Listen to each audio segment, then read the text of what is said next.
আমরা আগের ভিডিওটা যেই জায়গায় শেষ করেছিলাম এখান থেকে আবার পিক আপ করছি। এই ভিডিওতে আমরা দেখব অ্যাকচুয়ালি জাভাতে রেফারেন্সিংটা কিভাবে কাজ করে বা রেফারেন্সিং জিনিসটা কি। সো অবজেক্ট রেফারেন্সিং বলতে অ্যাকচুয়ালি যে কনসেপ্টটা ছিল সেটা হচ্ছে সিতে তোমরা পয়েন্টারের যে কনসেপ্ট ছিল ওইটাই। তো পয়েন্টারের মতো এত কমপ্লিকেটেড করার দরকার নেই, এখানে ইজিলি যেটা বোঝা যায় সেটা হচ্ছে যখনই আমি নিউ কিওয়ার্ড দিয়ে কোনো একটা নতুন অবজেক্ট ক্রিয়েট করব এখানে, তখনই মেমোরিতে অ্যাকচুয়ালি ওই অবজেক্টের জন্য জায়গা নেওয়া হবে, ওই অবজেক্টকে একটা নির্দিষ্ট অ্যাড্রেস দেওয়া হবে। সো আমি যে মাই সার্কেল নামে এখানে একটা ভেরিয়েবল ডিক্লেয়ার করলাম, এই যে আইডেন্টিফায়ারটা বেসিক্যালি ওই যে নতুন অবজেক্ট ক্রিয়েট হলো তার জন্য একটা রেফারেন্স হিসাবে কাজ করতেছে। এখানে প্রত্যেকটা আইডেন্টিফায়ার বা ভেরিয়েবলই এক একটা রেফারেন্স হিসাবে কাজ করে। রেফারেন্স মানে কি? অ্যাড্রেস, মানে এটা কোথায় আছে।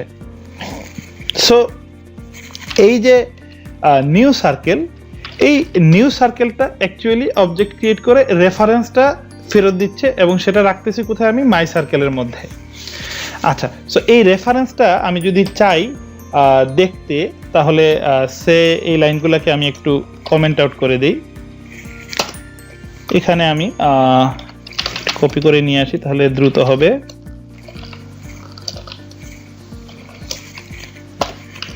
যদি লিখি মাই সার্কেল, জাস্ট মাই সার্কেল যদি আমি প্রিন্ট করে দিই, তাহলে দেখি আমার আউটপুট কি আসে। একটু পুরাতন ক্লাস ফাইলগুলোকে ডিলিট করে দিই যাতে কোনো প্রকার এরর না আসে। সো এগেইন আমি সার্কেল টেস্ট ডট জাভাকে এক্সিকিউট করি, দেন কম্পাইল করলাম আগেরবার, এখন এক্সিকিউট করছি। ওকে, সো এবার প্রিন্ট দেওয়ার পরে দেখা যাচ্ছে একটা উইয়ার্ড জিনিস দেখা যাচ্ছে, যে প্রথমে লেখা আছে circle @35ee something something. So এই জিনিসটার মিনিং হচ্ছে যখনই আমরা কোনো ইউজার ডিফাইন্ড অবজেক্ট ইউজ করব, যেমন সার্কেল হচ্ছে কি একটা ইউজার ডিফাইন্ড ক্লাস, সো তার অবজেক্টটা হচ্ছে কি ইউজার ডিফাইন্ড অবজেক্ট হবে। সো ইউজার ডিফাইন্ড ক্লাসের কোনো ইনস্ট্যান্সকে যখন আমরা ডিরেক্ট প্রিন্ট করতে যাব, তখন বাই ডিফল্ট জাভা এভাবে দেখাবে যে যেই ক্লাসটার অবজেক্ট এটা, ওই ক্লাসের নাম প্রিন্ট করবে, দেন @ এবং যেই মেমোরি অ্যাড্রেসে এটা স্টোর করা আছে ওই অ্যাড্রেসটা প্রিন্ট করবে। সো স্বাভাবিকভাবেই হয়তো আবার রান করলে ডিফারেন্ট একটা অ্যাড্রেস আমরা পাইতে পারি, বাট সেম অ্যাড্রেসই পাইছি। হয়তো কমান্ড প্রম্পটটা বন্ধ করে আবার নতুন করে করলে আবার একই প্রোগ্রামের জন্য ডিফারেন্ট অ্যাড্রেস পাইতে পারি। তো তোমরা জানো এই কনসেপ্টটা কি। তো আবার ফেরত যাই আমাদের কোডে। এখন যেহেতু একটাই অবজেক্ট আমরা ক্রিয়েট করছি, সো একটা মেমোরি অ্যাড্রেস, দুইটা অবজেক্ট যখন ক্রিয়েট করব তখন একটু বোঝার ব্যাপার আছে। সো আমি দুইটা অবজেক্ট তৈরি করার চেষ্টা করি, my circle and my circle 2। So দুইটা অবজেক্ট হয়ে গেল। সো এখানে অ্যাকচুয়ালি কিন্তু এখন পর্যন্ত দুইটা অবজেক্ট হয় নাই, এখন পর্যন্ত দুইটা রেফারেন্স হয়েছে, মাই সার্কেল এন্ড মাই সার্কেল 2, দুইটা রেফারেন্স ক্রিয়েট করছি। শুধু মাই সার্কেলের জন্য একটা অবজেক্ট ক্রিয়েট করা হয়েছে 4 নাম্বার লাইনে, বাট মাই সার্কেল 2 এর জন্য এখন পর্যন্ত কিছু করা হয়নি। তো আমি যেটা করব, এখানে হোল জিনিসটা কপি করে পেস্ট করে দিব যাতে আমার সময় কম লাগে। সো মাই সার্কেল 2 এর জন্য আমি নতুন করে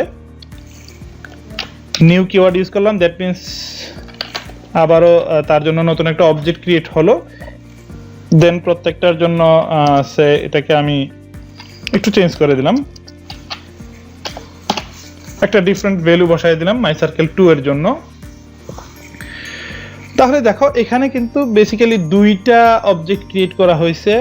সো আমি যদি এই লাইনটাকে আবার প্রিন্ট করি মাই সার্কেল 2, আর এই লাইনগুলোকেও যদি আমি একটু চেঞ্জ করে দিই, আচ্ছা এই চেঞ্জটা পরে দেখাচ্ছি, আপাতত প্রথম দুইটা লাইনে দেখি। আমরা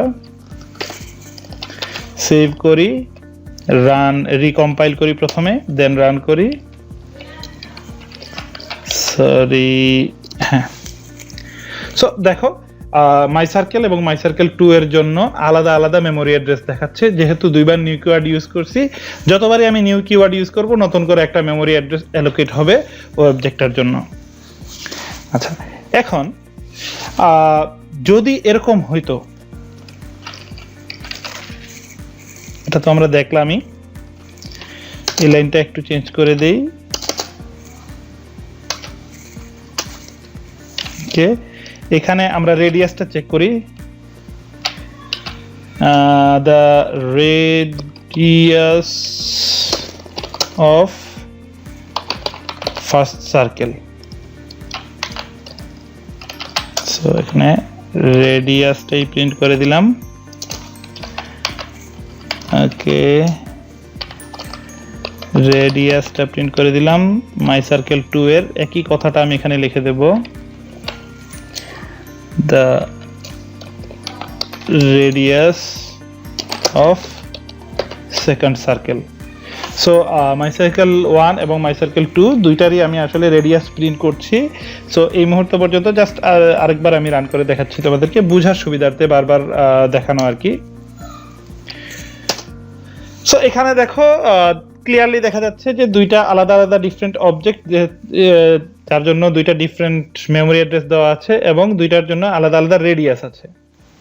এখন ইন কেস যদি আমি এরকম করতাম যে এই নিউ কিওয়ার্ডটা এখানে না লিখে এখানে বলে দিতাম মাই সার্কেল, তাহলে যেটা হতো এই মাই সার্কেল 2 রেফারেন্সের মধ্যে আমি নতুন অবজেক্ট ক্রিয়েট না করে আগের একটা অবজেক্ট যেটা মাই সার্কেল 1 বা মাই সার্কেল দিয়ে আমি রেফার করতেছিলাম ওইটাকেই এখানে জাস্ট ইন্ডিকেট করে দিলাম।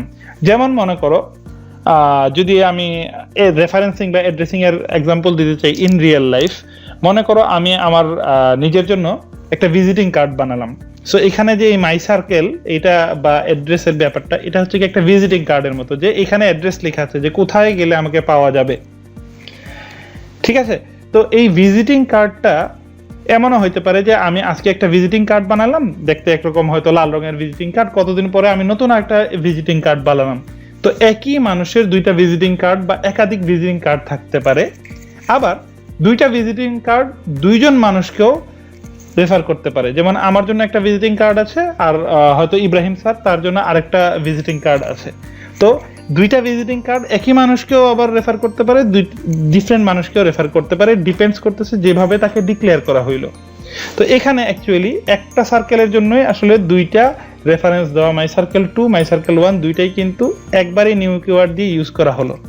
সো বেসিক্যালি যতবার নিউ কিওয়ার্ড ইউজ করা হবে ততটা অবজেক্ট ক্রিয়েট হবে। সো এখন যদি আমি প্রোগ্রামটা রান করি তাহলে যেটা হবে, যেহেতু দুইজনই একই অবজেক্টকে রেফার করতেছে, প্রথমজন মানে মাই সার্কেল তার জন্য ভেরিয়েবল সেট করেছিল 10, 5, 3.5 এবং পরবর্তীতে আবার মাই সার্কেল 2 সেগুলোকে রিপ্লেস করে 0, 15 এবং 5.0 অ্যাসাইন করে দিল। সো এই অবস্থায় যদি আমি প্রোগ্রামটা রান করি আমি দেখতে পারবো যে আবারও রান করলাম। সো এখন দেখো ফার্স্ট সার্কেল সেকেন্ড সার্কেল দুইটার জন্যই রেডিয়াস কিন্তু 5 হয়ে গেল এবং দুইটার জন্যই কিন্তু মেমোরি অ্যাড্রেসটা সেম দেখাচ্ছে। তো এই জায়গাটাতে আসলে কি হলো, যেহেতু দুইটা এখন মানে নিউ কিওয়ার্ড দিয়ে আলাদা করা হয়নি, একটাই আরেকটাকে রেফার করতেছে। সো এখানে জাস্ট মনে করো নতুন একটা ভিজিটিং কার্ড বানানো হইলো, মাই সার্কেল 2 দিয়ে একটা নতুন ভিজিটিং কার্ড বানানো হয়েছে, বাট পার্সন বা সার্কেলটা কিন্তু আগেরটাই রয়ে গেছে। সো আমি এখানে মাই সার্কেল 1.radius=5 লিখলেও যা কথা, 2 লিখলেও একই কথা, আউটপুটটা কিন্তু সেমই আসবে এবং আমি দেখতে পারতেছি যে দুইটার অ্যাড্রেসও আসলে সেম আসতেছে।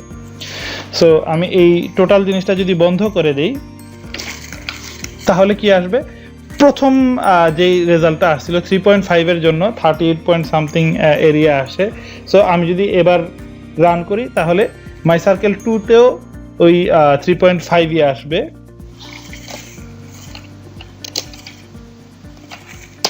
অবশ্যই তোমরা এগুলা বারবার নিজেরা প্র্যাকটিস করে দেখবা যে আসলে কি হচ্ছে।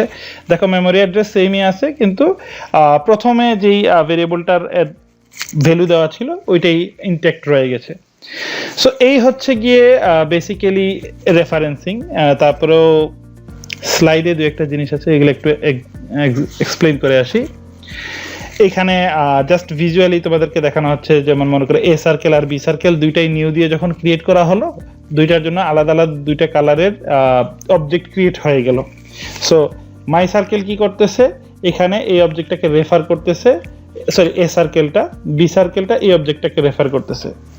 পরবর্তী স্লাইডে যখন B circle equal to A circle বলা হলো, মানে আগের মতো করে আলাদা করে দুইটা ক্রিয়েট করা ছিল, ঠিক আছে, তারপরে আমরা আমাদের এখানেও একই কাজ করতে পারি। একটু ব্যাকে যাই,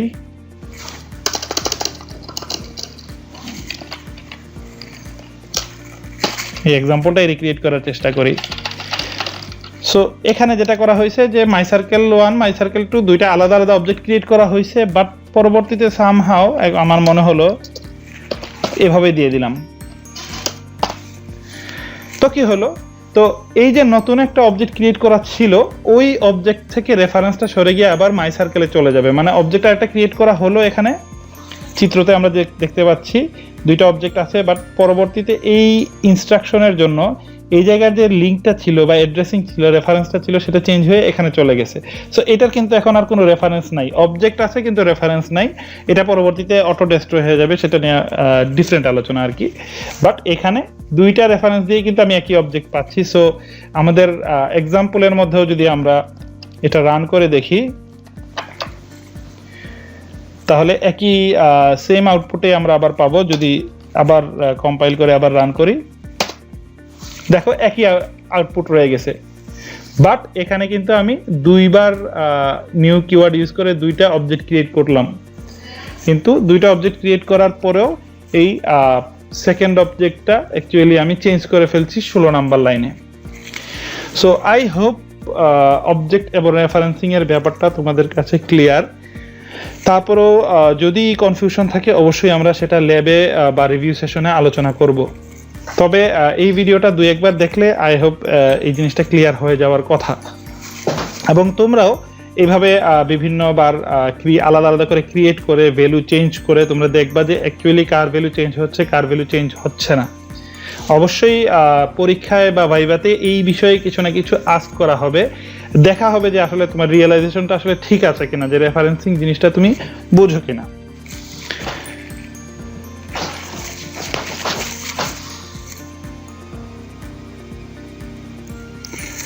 আর ভিডিওটা শেষ করার আগে আরো ছোট্ট একটা জিনিস দেখিয়ে দিতে চাই, যেটা আসলে আলাদা আরেকটা ভিডিও আমি বানাতে চাচ্ছি না 2-1 মিনিটের জন্য।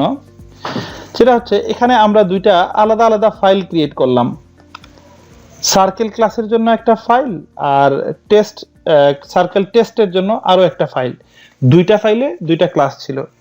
তো অনেককেই তোমাদের আগে আমি হিন্টস দিয়েছি এরকম যে একটা ফাইলে একাধিক ক্লাস রাখা পসিবল। সো এই জিনিসটা একটু এখানে দেখাতে চাচ্ছি।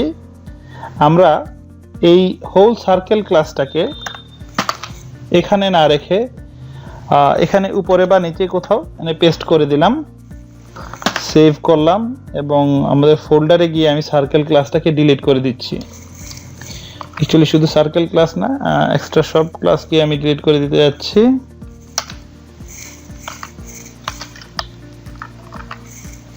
সো এখানে দেখা যাচ্ছে যে ফোল্ডারের মধ্যে শুধুমাত্র সার্কেল টেস্ট ডট জাভা ফাইলটাই আছে। সো আবারও আমি সিএমডি অন করি, জাভা ডেফিনেটলি সার্কেল টেস্টই আমরা, সার্কেল টেস্ট ফাইলটাই আছে যেহেতু, সো এটাকে আমরা কম্পাইল করব। ওকে, কম্পাইল হওয়ার সাথে সাথে ব্যাকগ্রাউন্ডে এখানে দেখো একটা ম্যাজিক হয়ে গেছে, যেটা হচ্ছে গিয়ে সার্কেল টেস্ট ডট ক্লাস নামে একটা ফাইল ক্রিয়েট হয়েছে, একই সাথে সার্কেল ডট ক্লাসটাও ক্রিয়েট হয়ে গেছে। যদিও সার্কেল ডট জাভা নামে আমাদের কোনো ফাইল নেই, বাট ওই সার্কেল টেস্টের ভিতরেই কিন্তু আলাদা ক্লাস আছে। সো ক্লাস লোডার কি করবে, প্রত্যেকটা ফাইলেরই প্রত্যেকটা ক্লাসকে এভাবে আগে থেকেই লোড করে রাখবে। সো কম্পাইল করার কারণে দুইটা ক্লাসই তৈরি হয়ে গেল এবং স্টিল আমি জাভা দিয়ে সার্কেল টেস্ট যদি রান করি আমার সেম আউটপুটগুলোই আসবে, বাট আমি একটা ফাইলে দুইটা ক্লাস ইউজ করলাম। এই এক্সাম্পলটা তোমাদেরকে দেখালাম যে ইট ইজ পসিবল, বাট অবশ্যই বেটার অ্যাপ্রোচ হচ্ছে প্রত্যেকটা ফাইলে আলাদা করে ক্লাস লেখা। সো এইভাবে রাখলে আসলে জিনিসটা দেখতেও সুন্দর হয়, ইজিলি এক্সিকিউটেবল হয় মাঝে মাঝে কিছু প্রাইভেট ক্লাস আছে, তো আমরা ওইটা নিয়ে পরে আলোচনা করব। ওইটা আসলে লেখা যায় একই ফাইলে, বাট আমরা এখন বেসিক কাজের জন্য জিনিসটা আলাদা আলাদাভাবেই করব। সো এই ভিডিওটা এতটুকু পর্যন্তই। সবাই ভালো থাকো। আল্লাহ হাফিজ।